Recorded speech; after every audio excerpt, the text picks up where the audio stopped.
Square ഫീറ്റിനൊക്കെ എങ്ങനെയാണ് charge? നമ്മൾ EMI പാക്കേജിൽ 1850 മുതൽ സ്റ്റാർട്ടിംഗ് പാക്കേജസ് വരുന്നുണ്ട്.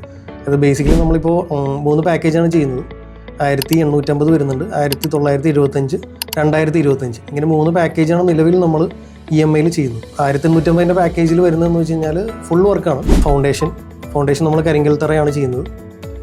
അതായത് സെറ്റ് ഔട്ട് ചെയ്ത് എക്സ്കവേഷൻ കഴിഞ്ഞ് അതിൻ്റെ ഫൗണ്ടേഷൻ ചെയ്ത് റബിൾ ഫൗണ്ടേഷനാണ് ചെയ്യുന്നത്.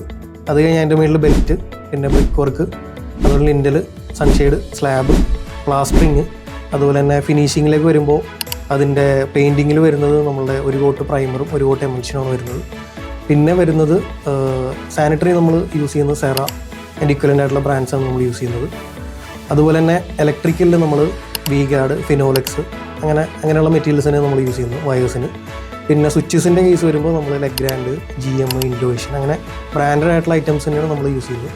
പിന്നെ ടൈൽസിൽ ഈ 1850 പാക്കേജിൽ അപ് ടു 40 rupees വരെയുള്ള ടൈൽസ് ക്ലയൻറ്റിന് ചൂസ് ചെയ്യാം. പിന്നെ അതുപോലെ തന്നെ ഡോർസിൻ്റെ കേസ് 1850 പാക്കേജിൽ വരുന്നത് ഫ്രണ്ട് ബാക്കും മരമാണ് വരുന്നത്. ബാക്കിയുള്ള ഫ്രെയിംസ് എല്ലാം കോൺക്രീറ്റ്, കട്ടിലകൾ കോൺക്രീറ്റ് ആണ്. അതിൻ്റെ ഷട്ടേഴ്സ് വരുന്നത് വുഡാണ്.